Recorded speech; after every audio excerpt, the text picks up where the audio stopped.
It was the first game that really took a systemic approach rather than a scripted approach to interactions.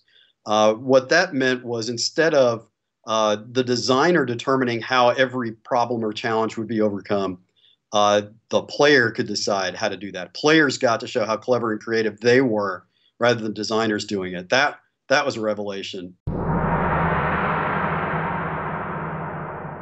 A lot of modern adventure games have gone in the direction of really trying to script tighter and tighter moments so that everything is very carefully crafted. And that's great, but it's not what we first came to love in our pen and paper RPGs, where we'd sit around the table and we just kind of improvise with our DM.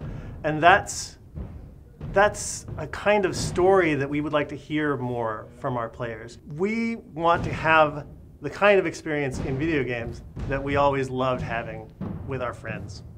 All of this posed a challenge for us when we were trying to put our video together and trying to figure out how to show you what these kinds of choices were like. We can't show you all of the possibilities of the way a situation might have gone. So instead, we decided to focus on setting up some situations that might have seemed conventional at first, had obvious solutions to them, and show you some surprising solutions to those situations to suggest the idea that the player can improvise.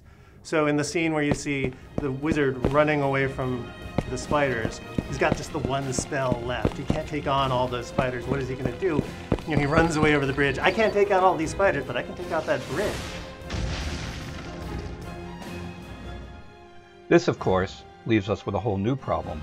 There's loot on the other side of this chasm that I still want. How am I going to get that? I'm friendly with the dwarves, so maybe I enlist their help and get the bridge rebuilt. Sorry I blew that up. Or, as a wizard, I learn a mind control spell and take over the minds of these spiders and have them carry me across the roof of the chasm. With the scene of the thief on the island confronted with a horrible tentacled monster, we figured we didn't really need to show you that you could fight the monster.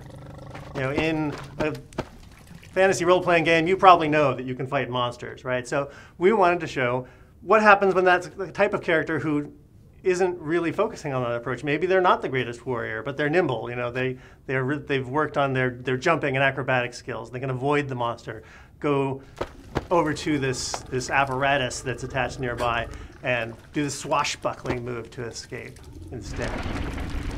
We hope that you're imagining the way that your character in a role-playing game might have handled them differently instead, that you have your own ideas about the kind of experience that you want to have. And our goal is to allow you to do that, to put together a system where all of you, with all your different answers to the questions, are all right.